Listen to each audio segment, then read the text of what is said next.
حضرت ابو ہریرہ سے کہنے لگے نبی کریم علیہ السلام کی خدمت میں عرض کرنا کہ میں خود آؤں گا۔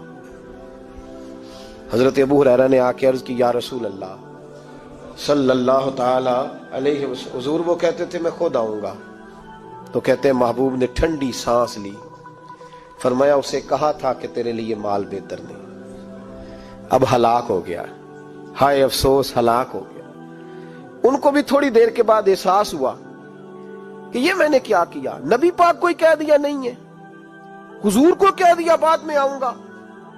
اب دوڑے آئے، عرض کی حضور میں سارا کچھ لے کے آیا ہوں، قبول کر لیں۔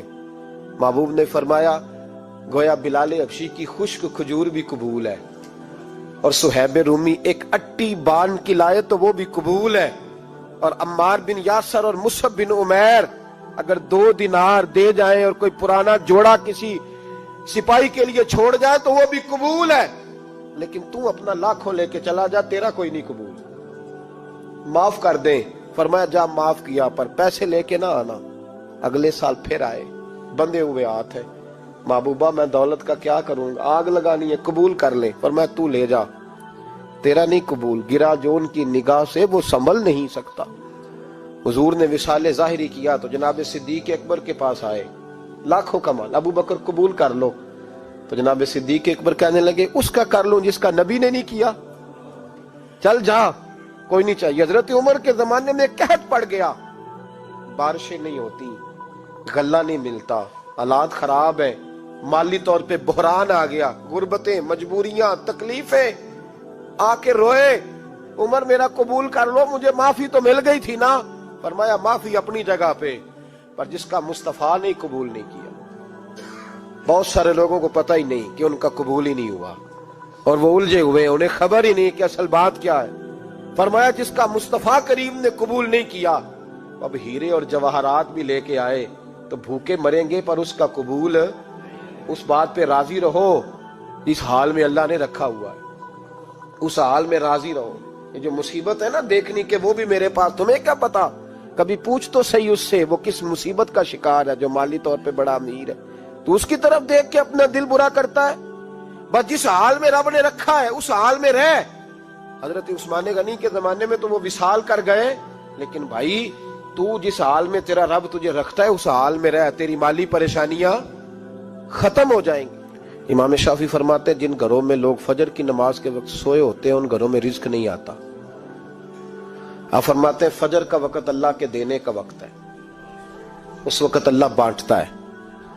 حضور صلی اللہ علیہ وسلم کا فرمان ہے نا حدیث میں کہ تہجد کے وقت اللہ پہلے آسمان پہ نزول جلال فرماتا ہے جو اس کی شان کے لائق ہے تہجد کے وقت، اور وہ کہتا ہے مانگو میں تمہیں عطا کروں گا۔ لینے کی باری آئے تو بندہ سمیٹ سماٹ کے اندر گھس جائے۔ ہمارے ہاں یہ ہوتا ہے کہ عشاء کے بعد بچے بیٹھتے ہیں موبائل لے کے، تہجد کا وقت آتا ہے تو ان کی آنکھیں بند ہونی شروع ہوتی ہیں، تو لینے کے وقت تو سویا تھا، تیرا مسئلہ کیسے حل ہوگا؟ بھائی جب کوئی آدمی خیرات بانٹ رہا ہو تو جو پیالہ پیچھے کر لے اسے ملے گا؟ کہتے اس وقت آنا جب میں بانٹ رہا تھا، اب تو کدھر آ گیا ہے؟ مثال دے رہا ہوں۔ تو فجر کا وقت مانگنے کا ہے، تو ساری رات تو گزر گئی گیمیں کھیلتے، ٹی وی دیکھتے، اور جو لینے کا وقت تھا تو سو گیا، تو کیسے آئے گا تیرے پاس؟ تو اٹھے سویرے، بندوں سے مانگ کے دیکھ لیا، بڑی عزتیں خراب ہوئی، فجر کا وقت اٹھ کے جھولی پھیلائے۔ میرے رسول پاک علیہ السلام فرماتے ہیں، رب فرماتا ہے جب بندے میرے آگے جھولی پھیلاتے ہیں مجھے شرم آتی ہے، کیسے خالی واپس کر دوں؟ تو اس کے سامنے جھولی پھیلائیں سویرے اٹھ کے، رزق میں برکت ہوگی۔ اور پھر ایک اور بات، 5ویں بات، رزق میں تنگی اس وقت ہوتی ہے جب ہم مال غلط جگہ پہ خرچ کرتے ہیں۔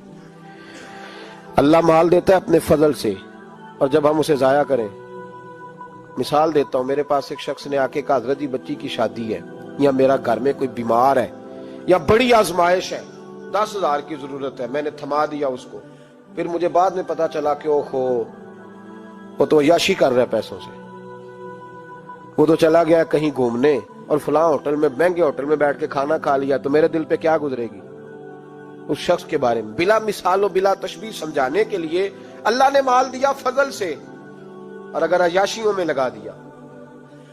صوفیاء فرماتے ہیں کہ اگر ایک دھیلا تو حرام جگہ پہ خرچ کرے نا، ایک دھیلا، تو 1,00,000 دینار کی برکت تیرے گھر سے اٹھ جاتی ہے، ایک دھیلا حرام جگہ پہ۔ قرآن مجید کی آیت پڑھتا ہوں، رب فرماتا ہے وَمَنْ أَعْرَضَ عَنْ ذِكْرِي فَإِنَّ لَهُ مَعِيشَةً ضَنْكًا، بڑی سخت آیت ہے۔ وَمَنْ أَعْرَضَ عَنْ ذِكْرِي، فرمایا جب تم میرے تذکرے سے، میرے ذکر سے منہ پھیر لیتا ہے، فَإِنَّ لَهُ مَعِيشَةً ضَنْكًا، تو میں تیری معیشت کو، تیرے رزق کو تنگ کر دیتا ہوں، تو تیری زندگانی تنگ ہوتی ہے۔ اور جس کی زندگی اللہ تنگ کرے اس کی کوئی کھول سکتا ہے؟ کہتے ہیں بڑی جگہوں پہ گیا ہوں، بڑی پھوکے مروائی، بڑے دم کرائے، حالات صحیح نہیں ہوتے، تو مسجد آ کے توبہ کر۔ وہ کہہ رہا فَإِنَّ لَهُ مَعِيشَةً ضَنْكًا، اعلان ہے قرآن پاک کا کہ جب تو میرے ذکر سے منہ پھیرے گا، روٹی میری کھائے اور پیسے لے کے عیاشی کرے، مسجد آئی نہ۔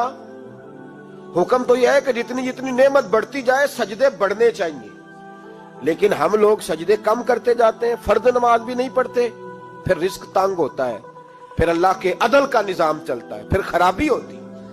اس لیے یاد رکھیں قرآن مجید نے حکم دے دیا کہ اگر چاہتے ہو کہ رزق میں برکت ہو تو پھر رزق دینے والے کے آگے جھک جاؤ، پھر رزق دینے والے کے آگے جھکو۔ تو مالی پریشانی کا بہت بڑا سبب یہ ہے کہ ہم مسجد کی طرف نہیں آتے، دین کی طرف نہیں آتے، پیسہ ناجائز جگہ پہ خرچ